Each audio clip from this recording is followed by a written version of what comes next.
When an artist, much larger artist than the venue, agrees to play a smaller venue, so it's called an underplay. I did Post Malone before he was huge. Did 21 Pilots down there before they were huge. Muse, Jack White, Florence and the Machine, Black Keys. The underplays that we've done over the 46 years are some of the best highlights of my career, really. As soon as you see a band that's out there hustling and they're making moves, you want to help them. You can tell the bands that have that drive and they have the smarts, they're going to make it. The bigger they get, the more success we have with them. We develop acts from the 300 size all the way up to arena. It's the formula that I've used. We do so many shows that we can take a lot of risks, but we're not just developing acts, we're developing fans. We built the PromoWest brand so strong. It makes booking these buildings easy because everybody wants to play those buildings now.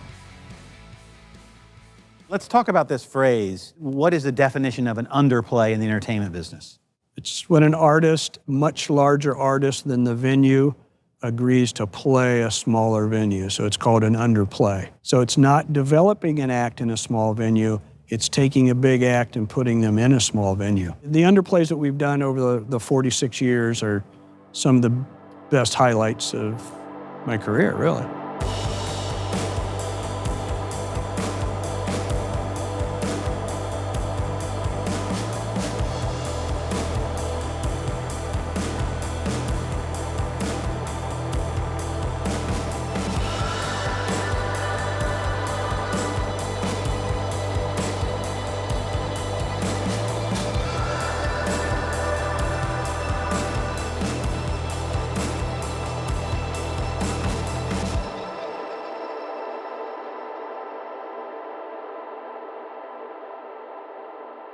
So let's talk about one that you cordially set me up to go to, which was Coldplay at LC. LC Pavilion. I think they were playing Madison Square Garden. The next night. The next night. Marty Diamond had that date, and I thought for sure, because they blew up once we had it already on the books. And I was waiting every day for Marty to call me and say, He canceled. Sorry about that. And they didn't. They kept the play in. I don't know if it was a good warm-up for them for Madison Square Garden the next night, but they kept the play in there.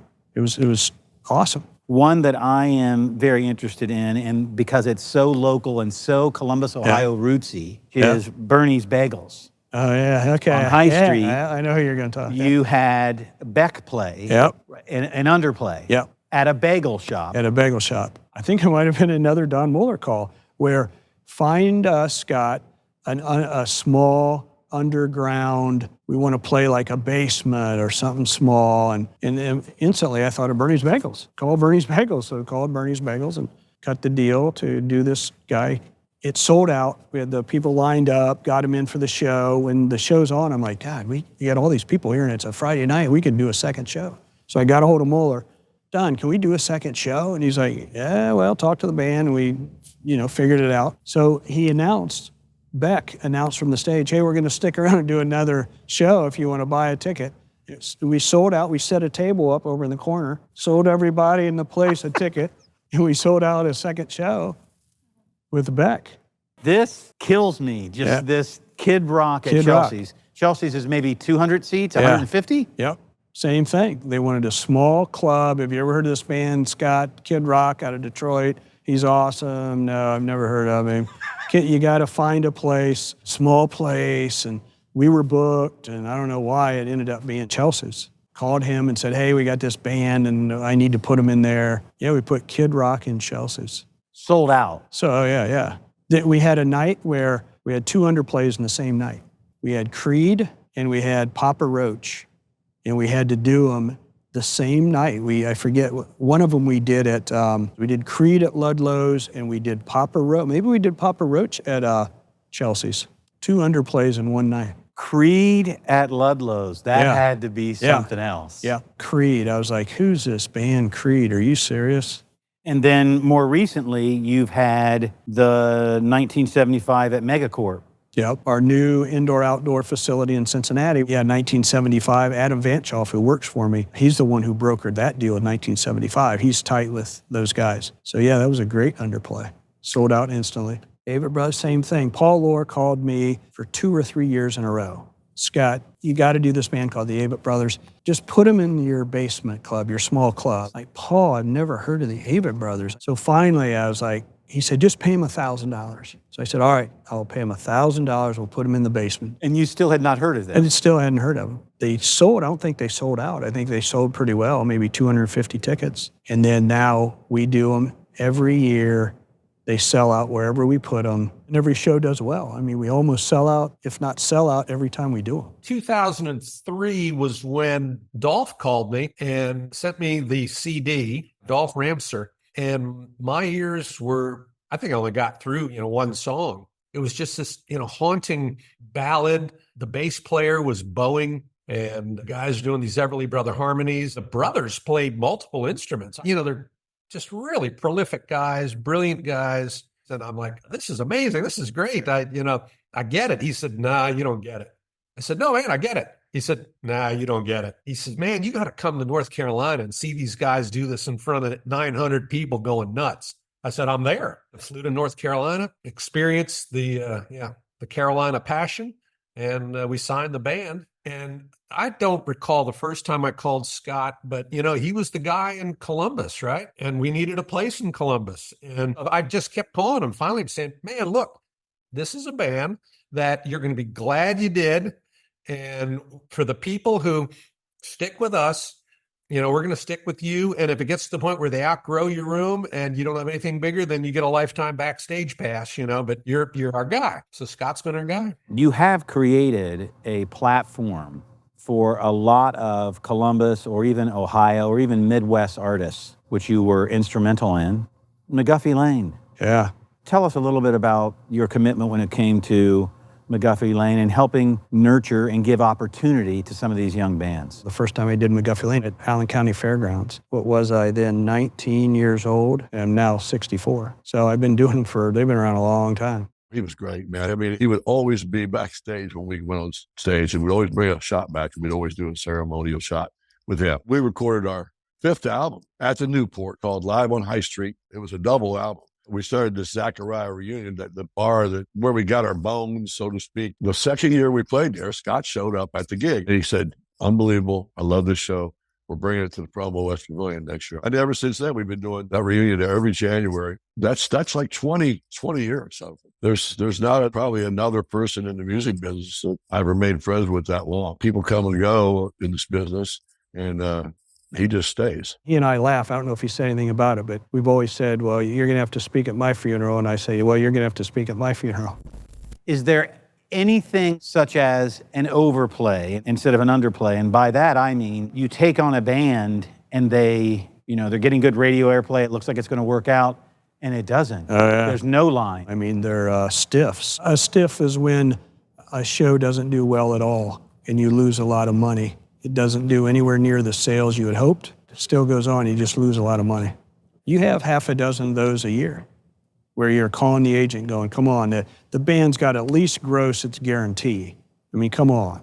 And there's always, well, they can't because of this and that, and there's negotiating back and forth. And I used to get reductions a lot more often than I do now because now I'm part of AEG. And they're like, what do you need a reduction for, Scott? You're part of AEG. But back when I was independent, you could cry small, poor boy. So I got a lot more reductions in the past, but I still get help some now. They understand that the guy's taking a hit. I mean, right. If your ancillaries can't cover your loss, you got a huge stiff on your hands. I always like the idea of putting a big show in a small room because I think it makes it more exclusive and more interesting. And we started out by doing 2 nights, one a pop night and one a rock night. So we would separate those a little bit. And, we might have, I think one year we had One Republic, Colby Calais, and the Backstreet Boys on one night. And then the next night, if I'm remembering this right, it was 3 Days Grace and Hinder. We do them inside, 2,500 seats approximately, and you put some big bands in there. I think the best show that we did that sold out within like 15 minutes was we had Fall Out Boy and the 1975. We kind of caught lightning in a bottle, which is what we tried to do on a lot of these things, because you got to get them at a reasonable cost if you're only going to do 2,500 tickets and keep that ticket price affordable, which is kind of what we do. And I think that particular year, Fall Out Boy, management was really, trying to work with radio, and they were in the middle of a great run, and they gave us just a tremendous price on Fall Out Boy. And the 1975 really just breaking when we did this, we got them for like, I want to say $10,000. And by the time they went on stage, they were getting $100K plus, so, again, that's the epitome of catching lightning in a bottle. We like underplays. Underplays are good. We just did that a couple of weeks ago, with 21 Pilots at the Newport. That's a massive underplay for those guys, obviously coming back to do 3 shows at Nationwide. Do you see part of your vocation as a promoter to help some of these like 21 Pilots when you see it? Yeah, I mean, we've always, it's what the industry's all about. If you can grow, soon as you see a band, we were talking about it earlier, all your good bands have a leader. As soon as you see a band that's out there hustling and they're making moves and they're working and they're trying hard and they're good, you want to help them. So we start putting them on different bills. The old days, I could add opening acts to every show. So I used to put Scotty Bratcher and Terry Davidson in the Gears and Frank Harrison in the Toll and RC Mob and all these bands on as openers. Now you can't do that. Every tour is out there and they're touring with their opener. So that has changed. But yeah, we used to help out a lot of bands, but the bands we would help out are the ones that had serious, they were good. You can tell the bands that have that drive and they have the smarts, they're going to make it. Right. Yeah. The bigger they get, the more success we have with them.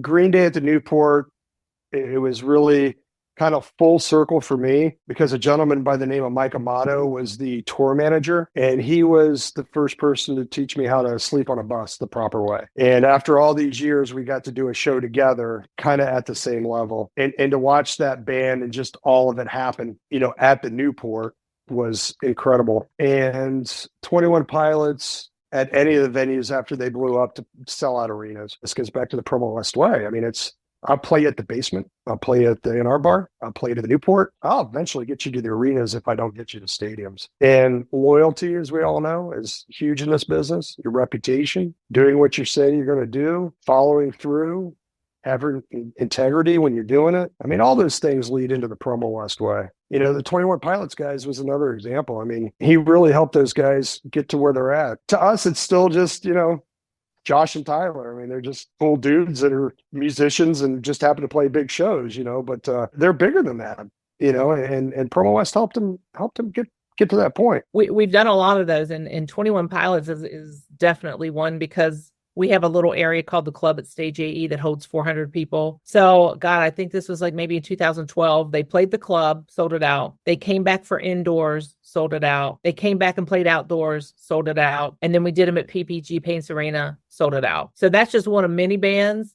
And that's always been sort of a PromoWest thing, is we start them in the basement, we move them to Newport, we move them to Kemba, and then out the door they go. Because every act starts out and they grow from, that's why we have the basement and the A&R bars. We develop acts from the 300 size all the way up to arena. It's the formula that I've used. And we do so many shows. Even back then, at the Newport, we were doing 130 shows. Now we're doing 850 shows a year, but we do so many shows that you can take that risk. We might lose on this one, and this one, but you're making on, might be a band that you've never really heard of, and they catch fire and you kill it on it. So we do so many shows that we can take a lot of risk. But we're not just developing acts, we're developing fans. That kid who goes to the A&R and the basement shows and the Newport Music Hall shows, they're hooked and they're fans of bands forever. Those people will continue to come to our shows. If kids see PromoWest, they know it's going to be a well-done, good show. And we've developed not only bands, we've developed fans. And that's how we get a lot of the acts now. We've built the PromoWest brand so strong, and then the Newport Music Hall brand, the Stage AE brand, Kimba brand, all these different brands. That's kind of it makes booking these buildings easy because everybody wants to play those buildings now. The job is the job. I mean, just another show. It's Green Day at the Newport. Okay. It's 8 trucks instead of 2.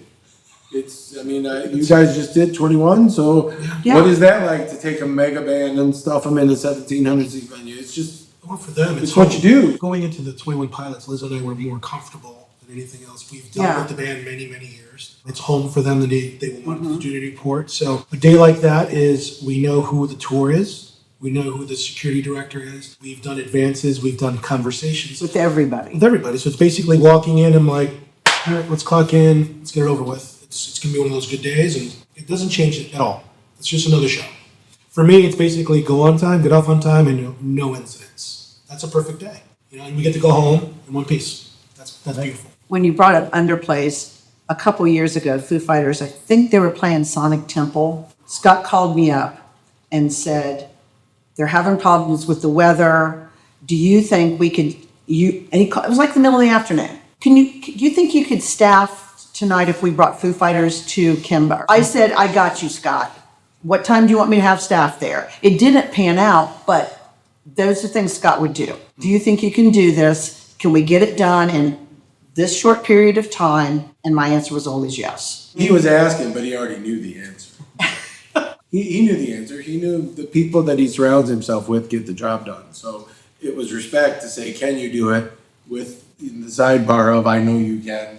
So let's get it done if we're needed. It's like Freddie says, Lottie goes, it's another show. She says a lot. He goes, what do you got today? He goes, it's just another show. Doesn't matter who the artist is, we're going to approach it. Liz is so consistent every day, every show she does. Freddie the same way. Doesn't matter who the artist is, they do it the same way because they know how to do it and they do it the right way. You do it the PromoWest way. My favorite ventures with Scott has to be 21 Pilots. Just the connection with Chris Woltman and how Scott was his mentor also, and Chris has become a good friend, and the fact that the band is local, and we see them a lot because when they're in town, they come to a lot of shows. Tyler's family is know them very well, and Scott's been part of that, so it kind of feels like hometown family when they're here, and Scott's obviously the crazy uncle in that family. And so those are fun. And Scott was a big part of that when 21 Pilots did their Tour de Columbus. It was talked about to try a Tour de Columbus. It was a collaboration of Tyler, Chris Woltman, and us. What they wanted to do is 21 Pilots wanted to play all the venues they had played in Columbus, Ohio. So we started them out in the basement. Then they played the Newport Music Hall. Then they came here to Kimba Outdoors. And then they played both arenas, Schottenstein and Nationwide. So they hit all 5 venues that we had performed them in, and it was such a hit that they took that concept and did it in other cities. Governor Kasich, back in the day, he did try to catch a show at the Newport. Yes. And how did that go? So he calls me and says, wants to see 21 Pilots at the Newport. I know it's sold out. Any way that you can, get me in there? And I said, yeah, no problem. How many people are you talking? 4 people, okay. We'll pull up behind the Newport at a certain time. So he pulls up behind the Newport right when Tyler and Josh were arriving. And so I went out and I had to hang tight, Governor, just a second. Tyler and Josh are getting out, and they get out and they go in the back staircase and go into their dressing room.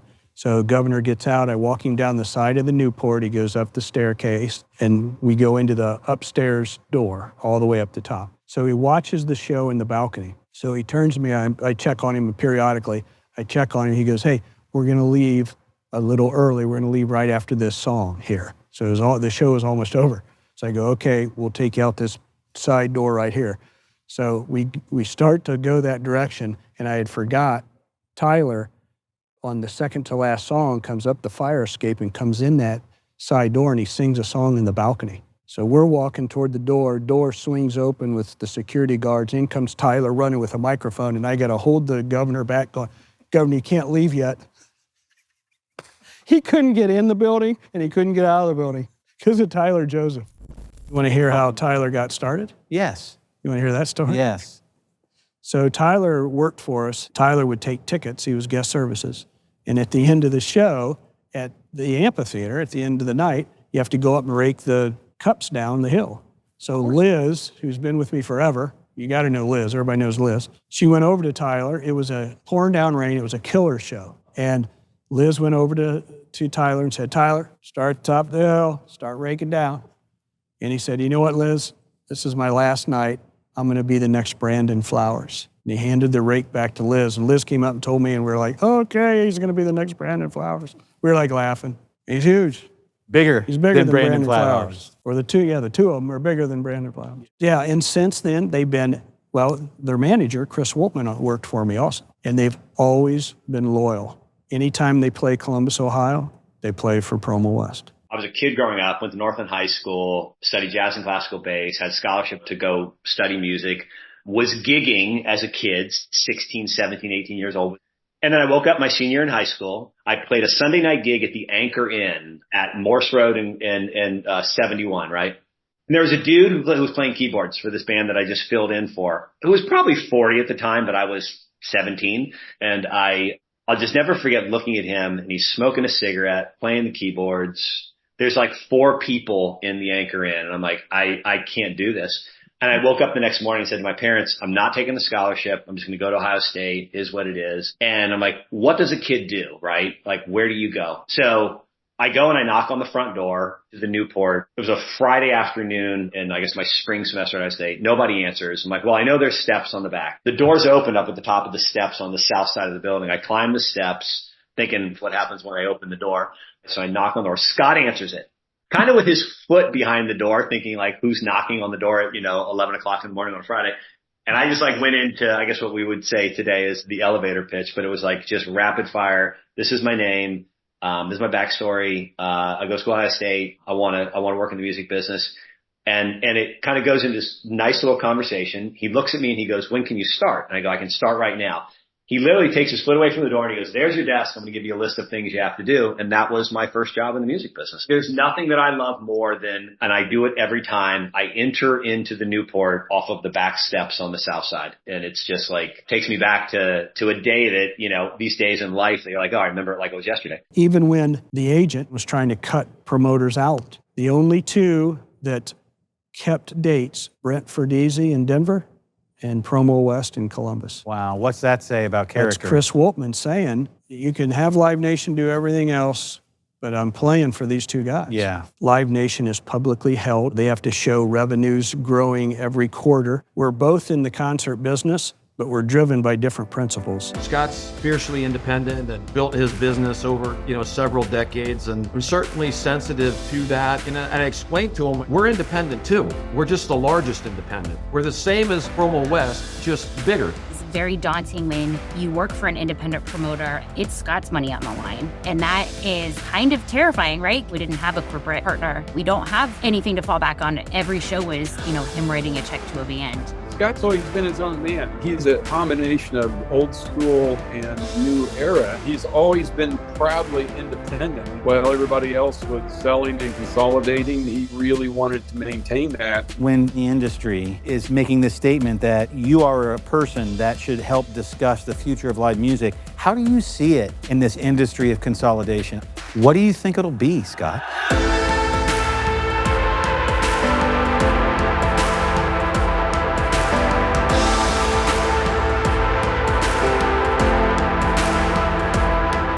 Showmaker, the never-told stories of rock and roll, is brought to you by Art Makes Columbus, Anheuser-Busch, and Mikey's Late Night Slice.